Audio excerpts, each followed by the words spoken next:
Our next panelists, Saudi 2030 and Turkey 2023 visions, national moves in high technology and opportunities for cooperation.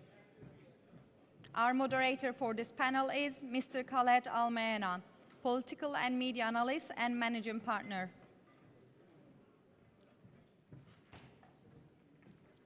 Our speakers for this panel is Mr. Mohamad Abudawoud, Industrialist, Mr. Adnan Al-Ghari, Deputy Governor, Saudi Arabian General Investment Authority, Mr. Omar Bahlaiwa, Secretary General, Committee for International Trade, Mr. Selçuk Bayraktar, Chief Technical Officer, BAYKAR Anonim Şirketi, Turkey, Mr. Nabil Al-Khowaiter, Senior Consultant, Minister of Energy, Industry and Mineral Resources, and Mr. Mazen Rajab, Co-Chairman of Executive Board, Saudi-Turkish Business Council. The stage is yours. Bir de bana şey verecekler, ses geliyor.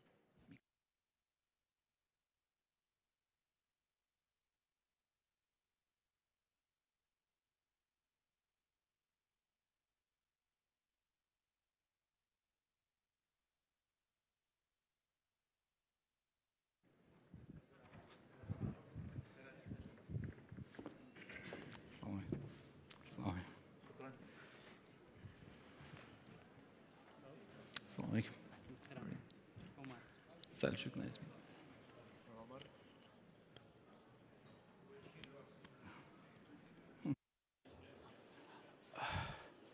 We are very pleased to announce that today there's a session that deals with the Vision 2030. Now, the Vision 2030, we have some panelists from Saudi Arabia, from the business and the government sector. On my left is Mr. Mohamad Abudawoud, an industrialist and businessman from Jeddah. Then we have Mr. Adnan Alshargi, who's a 10-year-old veteran of SAGIA, the Saudi Arabian General Investment Authority. Then we have Mr. Omar Bahlaiwa, who has been battling for many years. He's the Secretary General of the CIT, the Committee for International Trade, and a business person. After that, there's Mr. Selçuk Bayraktar, who is responsible for technical and technological innovation and is responsible for future projects.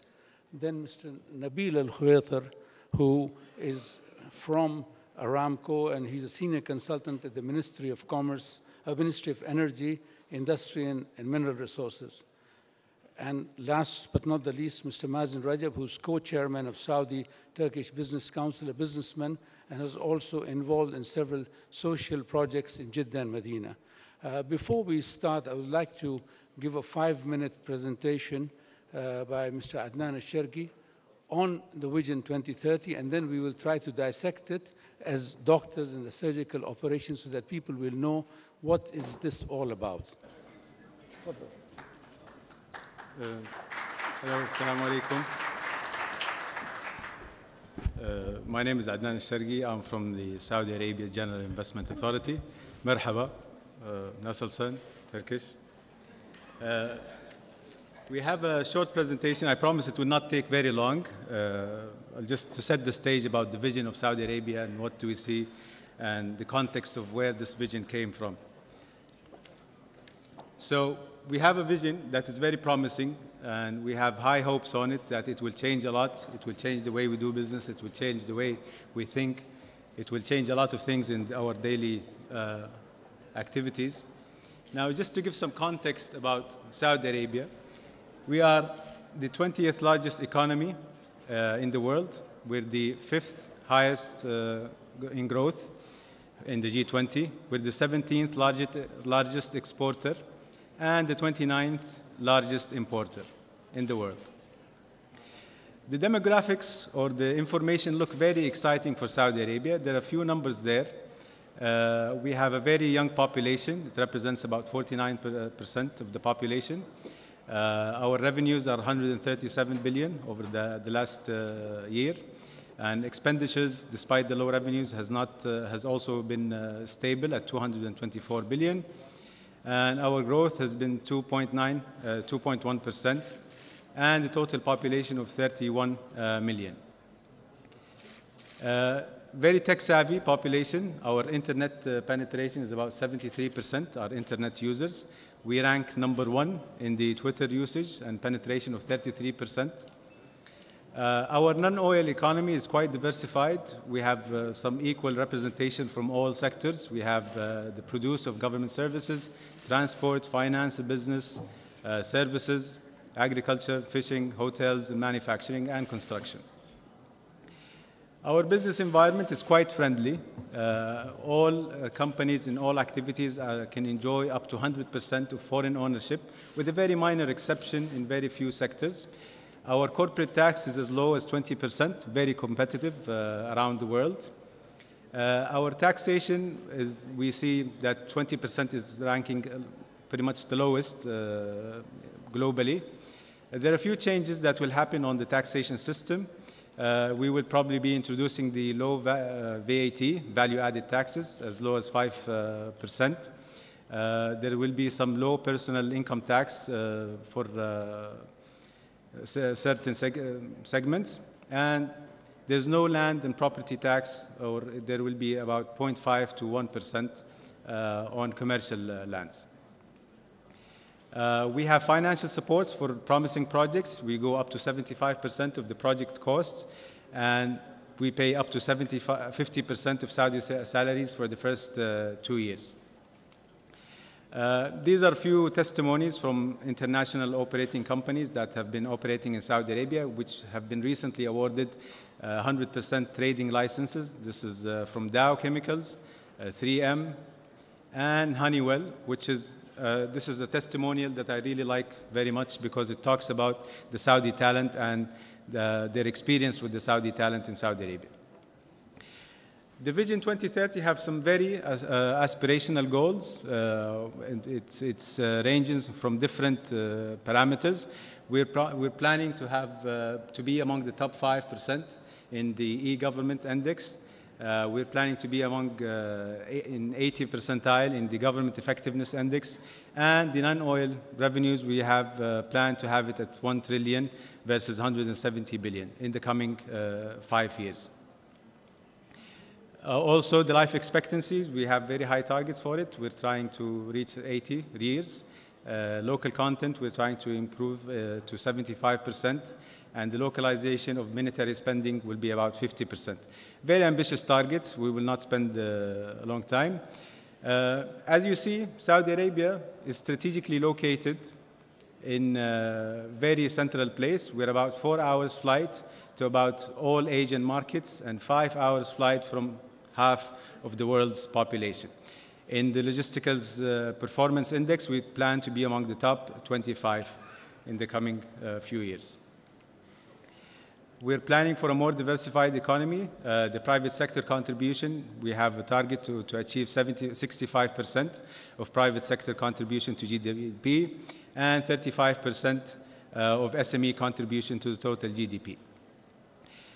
We have a seamless business experience. We've improving a lot. There's been a lot of improvements and changes and structural changes that has been happening in the past few years. And now business visas are issued actually within 24 hours. We're planning to be among the top 10 in the Global Competitiveness Index, and there is a very strong drive for government e-services to improve our government producers. There is another element for the life and leisure in the kingdom. There's also a target to increase the disposable income on entertainment to 6%, and the social index, OECD social index, to be about 10. We're also planning to be among the top 103 Saudi cities in global status. There are identified sector opportunities. We're talking about unique opportunities, and we've identified unique projects in different sectors. There's the retail sector, the e-government, the ICT sector, and the renewable energy sector, tourism, entertainment and leisure, and identified projects in healthcare, transportation, industrial equipment, engineering services, and pharmaceuticals and chemicals and mining. Finally, before we close, we visit you to visit our website. We invite you to visit our website in SAGIA. We provide advisory services and licensing services for all foreign investments. And we're happy to answer all your questions and inquiries within very short time. Thank you.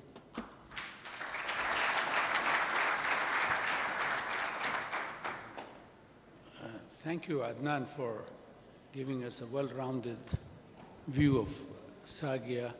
And I think it's important also now its commitment with the Ministry of Commerce. So there is a lot of fusion, which I think will be helpful to people. Before I start the ball rolling, I would just like to make a confession. When they announced the 2030 program, and I must confess, being in the business and media sectors, I was a little bit skeptical. I said, we have been seeing so many 5-year plans and so many of these programs. Some of them were successful, some of them we didn't know what happened. But in all honesty, when the 2030 vision was announced, it created a source of energy in the country. And I moved around asking people what they thought about it. They said that this is the first time they have read a very well-crafted program in English and Arabic. They are seeing something that has motives, that has a plan, and that has a goal, and that has figures. In essence, it created a buzz and an energy, not oil energy, but as my friend Nabil said, Al-Khowaiter, human energy. Young, old, and others were looking to this plan to see to it that for the first time Saudi Arabia is now embarking on a road where it knows where it will be, inshallah, at the end of 2030. Now, we know it's not going to be a stable road. There are many ifs. We are in an area which is surrounded by conflict, unfortunately, not of our own doing. But at the same time, people have realized now that in Saudi Arabia, we mean business. For years, we have had plans, as I said, but this time there was a plan that involved everyone in society, from the young to the old. And among the features of the plan, and I'll leave more to our panelists to say, was the involvement of the young, the involvement of women, increasing the percentage of participants in the government decision-making process. So you have a grassroots plan that is involving people, and it makes people and give them a vision of hope. It also energized people. I have never seen ministers work so hard, and I say it very frankly and openly, and we have a dynamic minister amongst us, that people was working. The work ethics changed in this short time. And I'm a great critic, and I analyze what happens in society, but you could see people trying to do their best to do something, and to see that we rise up, and what figures that Adnan gave you are just not meant for propaganda, but something which we desire, we aspire, and we are determined to reach. So I'll start with Mohamad Abudawoud. As a businessman, your opinion about the plan, your fears, and the strengths of the plan. Bismillahirrahmanirrahim. Assalamu alaikum. I think that we as Saudis, for the first time in history, we see a transformation of a society that got used to being an oil producer and for a long time enjoyed a lot of wealth. The per capita income, especially in the last, I would say, 10 years, just kept on growing exponentially to the extent that we never thought we needed a master plan or a vision for the whole country, especially economic planning. But today, unfortunately, there are some realities. And the first reality is the world economy is suffering. It's not only the Middle East or OPEC or or Arab countries or Asian countries. There is a global crisis that everyone is trying to circumvent and come out as a winner. This is all happening in parallel.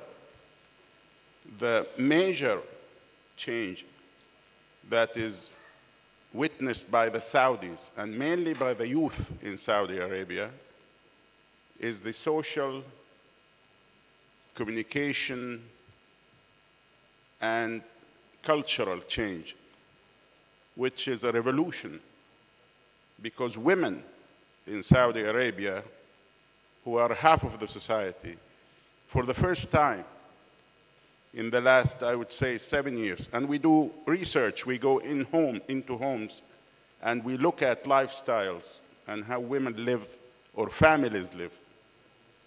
And this plan we're talking about, or Vision 2030, is actually touching the essence of the Saudi families and society, the social hierarchy and the structure of the society,